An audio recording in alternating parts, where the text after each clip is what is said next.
le colonel Assimi Goïta, président de la transition, chef de l'État. Chers collègues, distingués invités, le 9 janvier 2022, à l'issue de leur sommet extraordinaire et respectif, l'UEMOA et la CEDEAO ont pris des sanctions injustes, illégales et inhumaines à l'encontre de notre pays. La finalité des dites mesures, comme vous le savez, était d'isoler complètement le Mali et le sevrer des ressources. Dotées d'une bravoure légendaire, les populations maliennes des villes et des campagnes, ainsi que celles de la diaspora, sont sorties massivement le 14 janvier 2022 pour défendre la patrie, soutenir les autorités de la transition, glorifier les forces armées maliennes et fustiger l'attitude de ces organisations sous-régionales dont le Mali est pourtant fier d'en avoir été membre fondateur. Cette mobilisation populaire gigantesque, inédite dans l'histoire de notre pays, restera éternellement gravée dans nos annales. Elle est la preuve parfaite que face à l'adversité, face à l'arbitraire, les Maliens restent toujours unis singulièrement lorsque l'ennemi découvre son front. Cependant, comme si ces mesures ne suffisaient pas, l'Union européenne, à laquelle n'appartenons point, sauf erreur de ma part, a également rajouté d'autres sanctions ciblant certaines personnalités de notre pays. Finalement, nous sommes en bon droit de nous demander pourquoi tant d'acharnement et d'agressivité contre notre pays et ses dirigeants. Pourquoi tant de volonté à vouloir assujettir notre peuple et ses gouvernants? Qu'avons-nous fait d'extraordinaire si ce n'est d'afficher simplement notre détermination à mieux sécuriser notre territoire et à prendre un nouveau départ pour le Mali? Pour cela, on nous désavoue et on tente de nous dénigrer partout sur la scène internationale. Un épisode récent est d'ailleurs très instructif à ce sujet. En effet, suite à la campagne d'intoxication médiatique orchestrée contre notre pays et les femmes, les autorités de la transition ont décidé en toute responsabilité de suspendre la diffusion au Mali de RFI et France 24.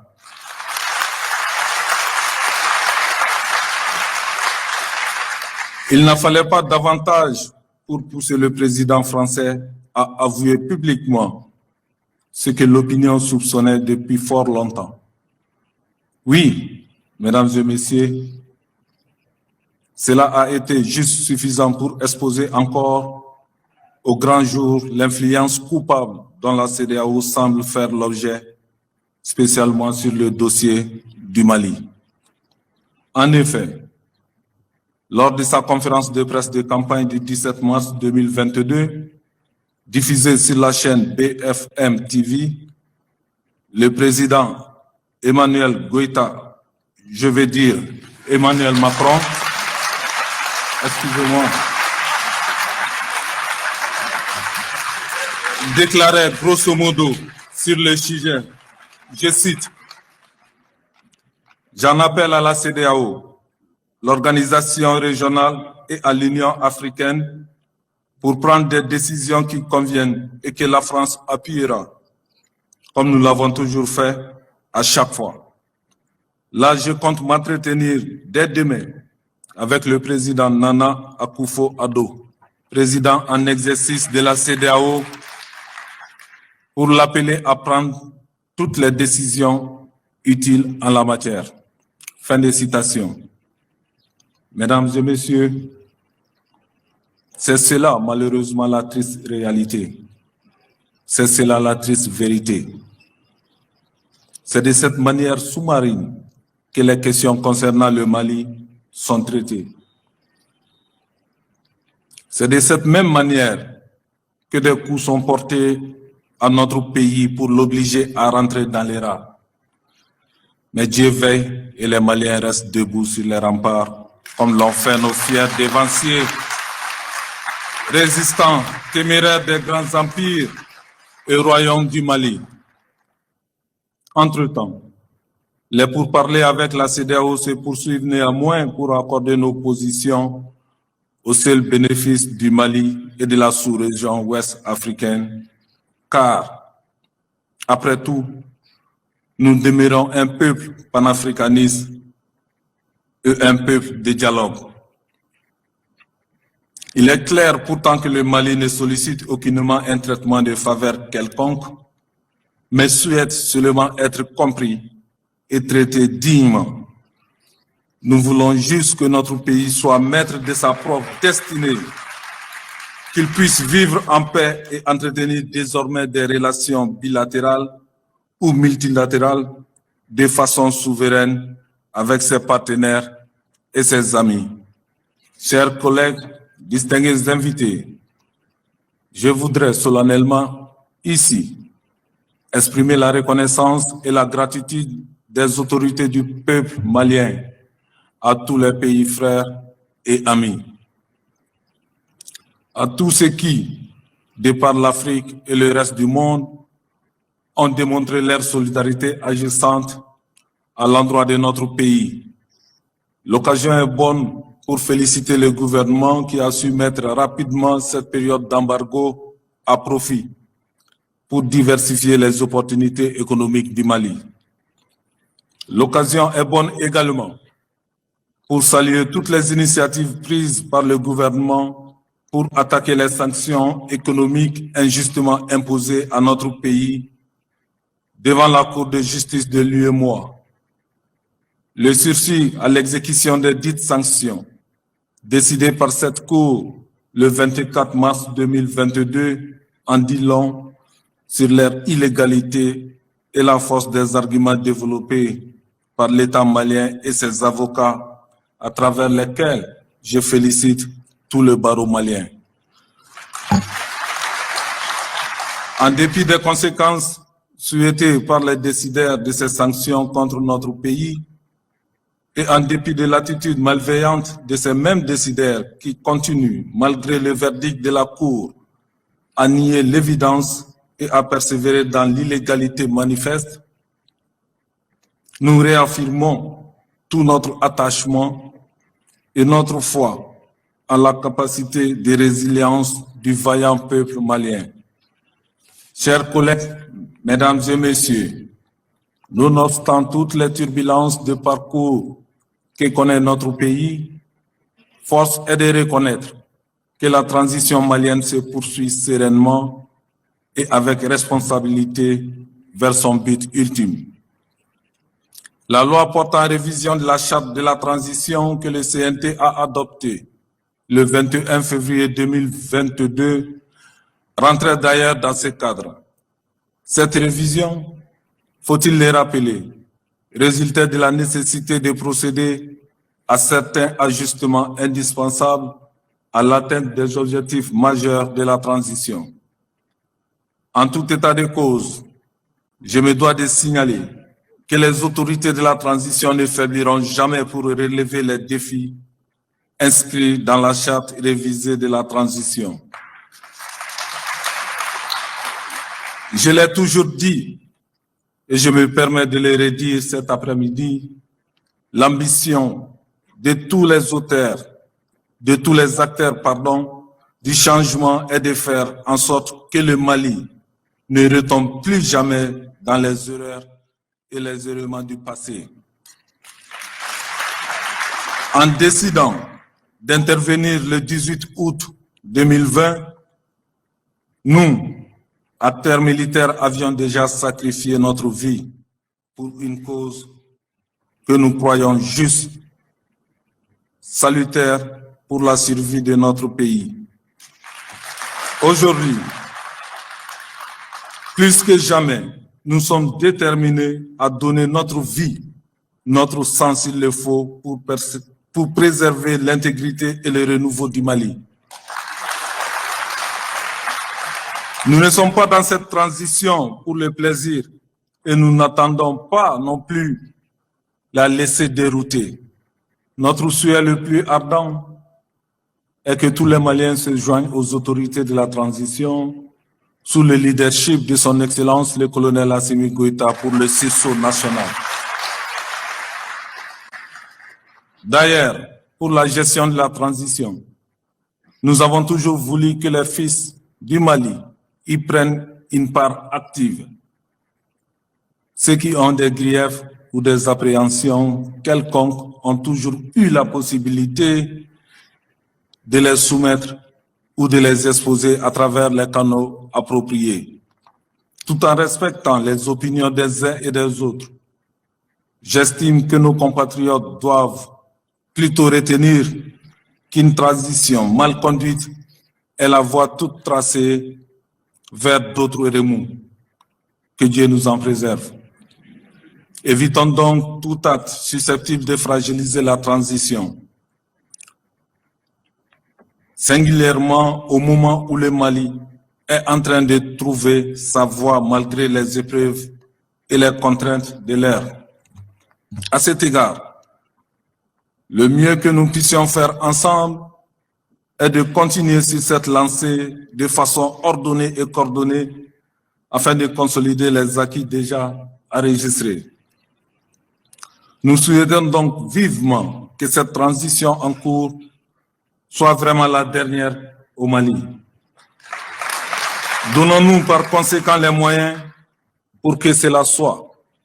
Chers collègues, mesdames et messieurs, sur le plan militaire et sécuritaire, le Mali, à l'instar des autres pays du Sahel, reste toujours confronté aux défis récurrents du terrorisme.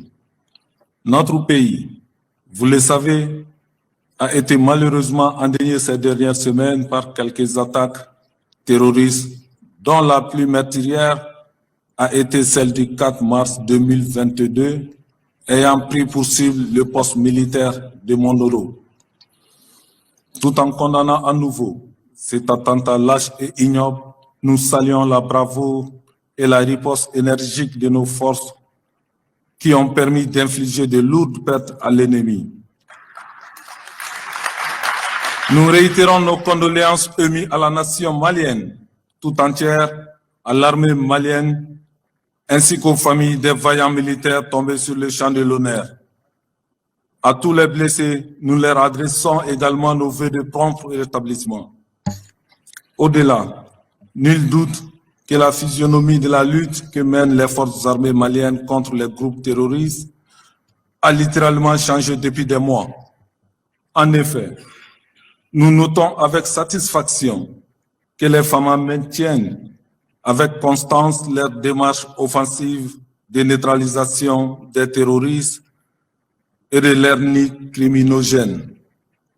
Les nombreux résultats engagés sur les différents théâtres d'opération et largement salués par nos populations dénotent de la montée fulgurante en puissance de notre armée. S'y ajoute le retour volontaire de plusieurs milliers de réfugiés dans leur localité d'origine. C'est l'occasion de renouveler nos vives félicitations et nos encouragements à l'ensemble des forces de défense et de sécurité maliennes dans l'accomplissement de leur mission régalienne et républicaine. C'est aussi l'occasion de leur notifier que le CNT œuvrera toujours aux côtés des plus hautes autorités de la transition pour doter notre pays de forces armées bien formées, bien équipées, motivées, performantes et résolument engagées dans la défense de la patrie et dans la protection des personnes et de leurs biens. Sur le plan de la diplomatie parlementaire, à l'invitation des autorités de la République serbe de Guinée, notre institution a participé à la session inaugurale du Conseil national de transition de la Guinée le 5 février 2022. Pendant le séjour de la délégation que j'ai conduite moi-même, nous avons pu échanger largement avec plusieurs autorités guinéennes, y compris le président de la transition, le colonel Mamadi Doumbouya, sur des sujets d'intérêt commun. C'est le lieu de magnifier à nouveau l'élan général de solidarité et de fraternité déployé par le peuple guinéen en direction de notre pays. Merci sincèrement à nos frères guinéens qui ont su démontrer à la face du monde leur attachement profond au Mali et à nos valeurs ancestrales. Dans la même réplique, je voudrais saluer les bonnes relations que nous entretenons avec l'Union interparlementaire UIP qui regroupe 179 parlements nationaux à travers le monde. Cette coopération fructueuse que nous avons redynamisée à travers la signature d'un nouveau protocole d'accord a permis déjà au CNT de bénéficier de l'appui de l'UIP au profit de certaines activités parlementaires et administratives. Je voudrais aussi signaler qu'une délégation du Conseil national de transition séjourne actuellement à Strasbourg dans le cadre de la 41e session de l'Assemblée parlementaire paritaire ACP-UE, dont l'ordre du jour comporte entre autres des questions intéressant notre pays. Chers collègues, distingués invités, après son installation le 5 décembre 2020, le CNT entame aujourd'hui sa deuxième session ordinaire d'avril. Elle couvrira une période de 90 jours et aura à examiner en l'état actuel du tableau des saisines 30 projets et propositions de loi. Certains de ces dépôts, faut-il le souligner, sont essentiels à la refondation de notre pays. Tel est le cas du projet de loi électorale pour l'examen duquel vous voudriez bien accorder une attention particulière, car constituant un des piliers de rectification de notre démocratie. D'autres saisines, non moins importantes, recevront bien entendu les traitements appropriés. Il s'agit des projets de loi relatifs à la santé, à l'éducation, à la fonction publique, au statut des fonctionnaires de la police, aux infrastructures et au code des douanes, entre autres. Il en est de même du recueil 2021 du Conseil économique, social et culturel, chef de gouvernement, pour le dire qu'indépendamment des évaluations périodiques faites du PAG, les Maliens veulent savoir exactement l'état d'avancement du processus de transition ainsi que le chronogramme détaillé, Monsieur le Premier ministre. Cela est d'autant plus important que c'est au peuple que revient la paternité des conclusions des ANR, notamment celles devant aboutir à un retour rapide à l'ordre constitutionnel. Les échanges en cours avec la CEDEAO ne devraient en aucune manière constituer un facteur de blocage de notre processus de refondation. Sur cette question, Monsieur le Premier ministre, rassurez-vous que vous serez certainement invité à passer devant le CNT conformément à sa mission de contrôle de l'action gouvernementale pour des échanges plus approfondis dans un très bref délai. Chers collègues, distingués invités, avant de clore mon propos, je tiens à rappeler qu'avec une production record de plus de 760 000 tonnes au titre de la campagne 2021-2022, le Mali est redevenu premier producteur de coton en Afrique. Cet exploit réalisé grâce aux efforts soutenus des autorités de la transition et des acteurs de la filière coton mérite largement d'être salué, encouragé et poursuivi. Bravo aux cotonculteurs maliens et vivement la campagne 2022-2023.